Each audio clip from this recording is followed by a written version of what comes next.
think hypnosis itself is magical. And, you know, and when we're working with something as magical as libido and sex, it's great to kind of combine those kinds of magic. And actually, it's understanding where some of these techniques or some of the old cliches have come from to understand why they work and why they worked in the first place. So one of the things that I have in my office, I have a wall of watches, a wall of pocket watches. And, you know, there's every shape and size. And I just happen to have my triangular one with me. And I don't know why I picked up the triangular one. Maybe because I'm here in America for 3 weeks. Maybe there's 1 point for every... I don't know. But what I thought I would do is rather than just kind of be all flashy and, well, you know, for this one, I thought we might just show you a really traditional, old-fashioned watch swinging kind of induction. Now, why does this work? Does anybody know why a watch swing kind of induction works? Eye movement, yeah. REM. Think about it.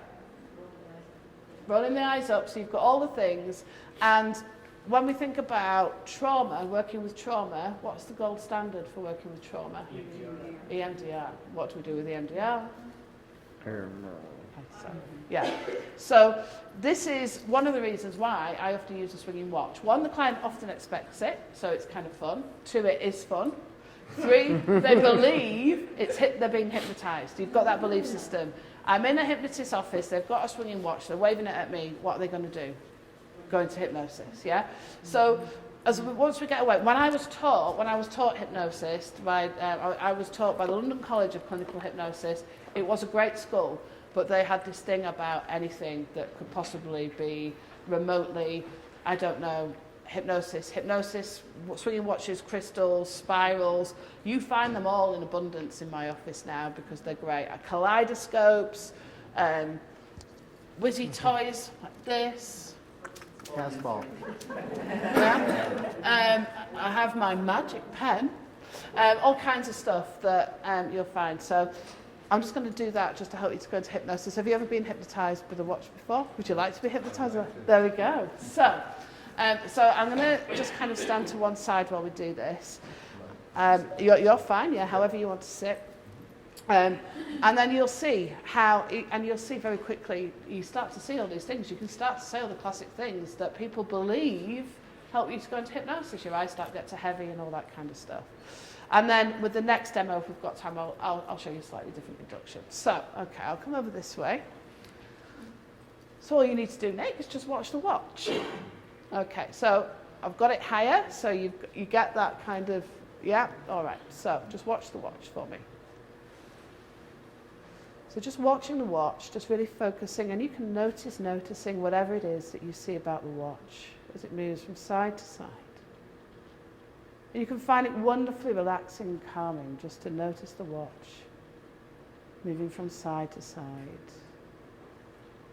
And as you do, you can notice your eyes and your eyelids just feeling heavier and heavier and heavier. It feels good to noticing that.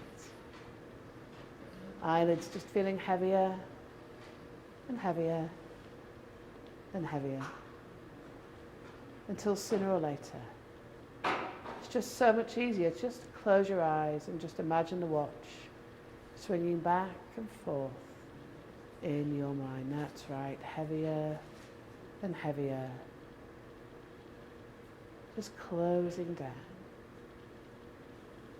That's right. And the more you try and keep your eyes open, the heavier they become. And you can just drift and float as your eyes just close down. Now, that's right, just closing them down, following the watch down. And as they close, you'll feel your eyes fluttering. That wonderful sensation, that's right. Just closing your eyes now, allowing them to close completely. Nice deep breath in, there we go. That's right, exhaling down, just feeling any tensions melting away. And I don't know if you can see, but his eyelids, we can see he's got that REM there. So we've kicked off that REM. Wonderful. And just allowing your eyes just to close down completely and fully. allowing the muscles of your eyes to relax, just imagining that watch going from side to side, back and forth, knowing that you can become so hypnotized, your hypnotized becomes hypnotized, and then you can simply go deeper down that wonderful feeling as my words, my voice, just drift around you and through you, allowing you to relax and let go, so that you can focus on my words, on those thoughts, on those feelings, and on the boundaries that we can begin to strengthen, to create, to notice, and to put into place. Now in a moment you can hear me count down from 5 all the way down to 0, and as I count down from 5 all the way down to 0, you can feel yourself just drifting and floating deeper and deeper down. Each number between 5 and 0 taking you down to a wonderful, comfortable place. Each number. And you can think about that wonderful, comfortable place, and that can be a real place, a made-up place, a mixture of the two. It doesn't matter. Just as long as you feel very safe, secure, calm, comfortable, relaxed, and at ease. So ready now. 5, just drifting and floating. Deeper and deeper, just letting go. 4. That's right. 3.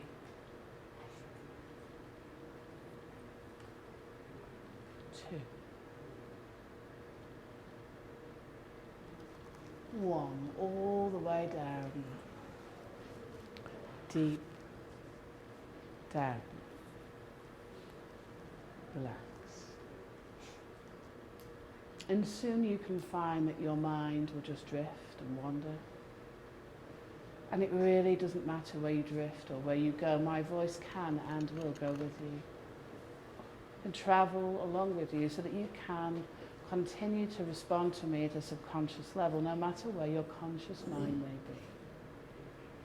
That's right, that wonderful, comfortable feeling. Now you and I and everybody, Nick, we have our skin that surrounds our bodies. And that skin defines you from the rest of the world, the you and the non-you, the inside and the outside. That skin's a very physical boundary that keeps you safe, keeps you separate, keeps you protected. But I wonder if you knew that we also have a physical boundary, a psychological boundary with that physical boundary.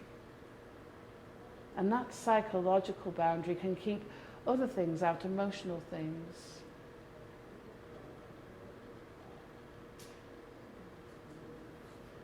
Spiritual things, all kinds of things, in and out.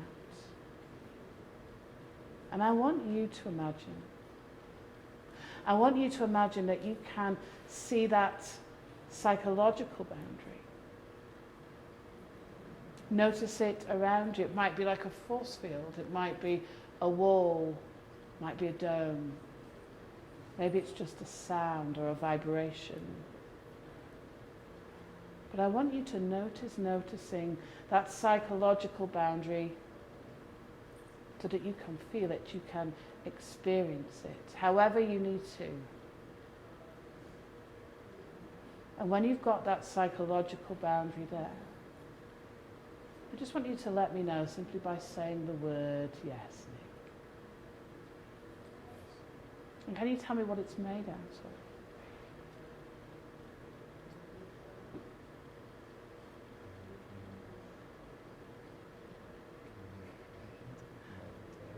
Or what does it feel like? Do you feel? Are you aware of that boundary? Yeah. Yeah. It feels limiting. Feels not free. It feels not free. Okay. So what I want you to do, I want you to notice with every single breath in now that boundary is there, but I want you to make it so it's there to help you, to protect you. And I want you to also notice there's a way of moving things in and out of that boundary as you make that boundary stronger, more protective,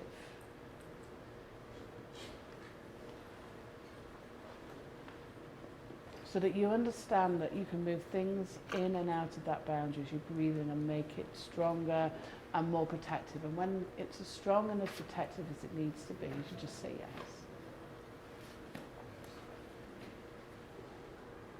Now I want you to notice now with every out-breath that's anything on the inside of that boundary that shouldn't be there. So limiting beliefs, things that are unhelpful, other people's opinions that maybe you've taken on board. I want you to move them outside of that boundary. And you can do that on a physical level, on a psychological level, on an emotional level, consciously, subconsciously, content-free. Just move them out of that boundary. Clear up the space so that you've got room to move new things in, new learnings, new experiences with every in-breath. So as you're breathing out, moving things out, breathing in, moving things in, and always adding to the protection of that boundary. That's right. New skills, new learning, breathing them in. Old habits, old beliefs. Experiences that don't serve you anymore, that have no learning for you anymore. Moving them out, breathing things in, breathing things out.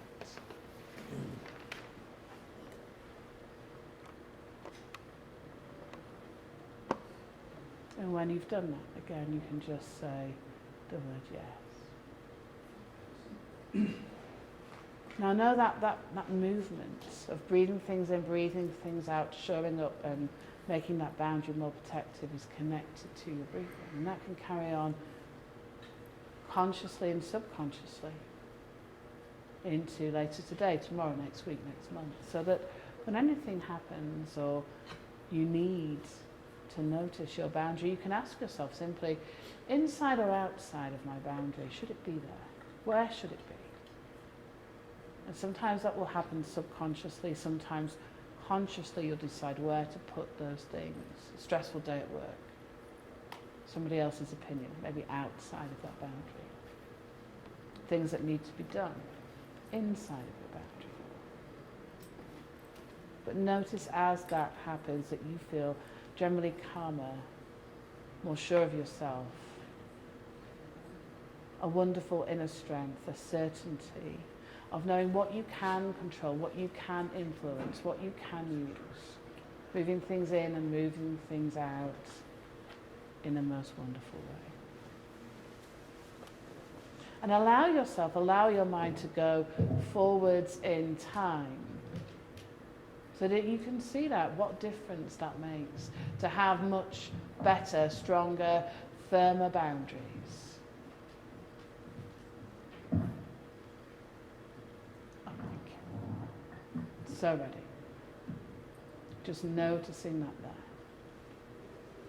Stronger and firmer boundaries, moving things in and moving things out. To feel good? Wonderful.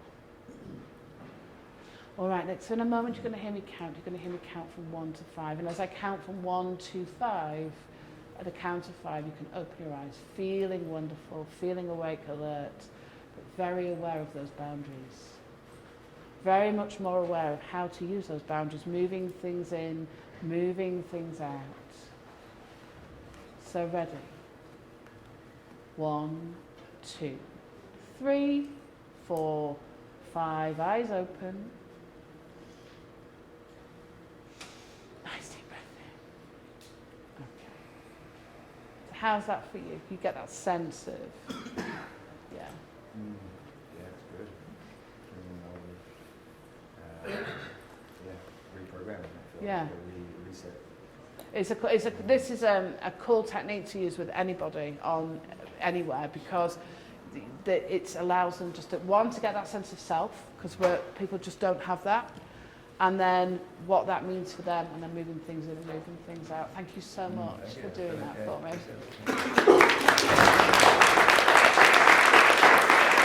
Okay. So the other one is where are we time-wise? Sorry, I'm just kind of. 2:20.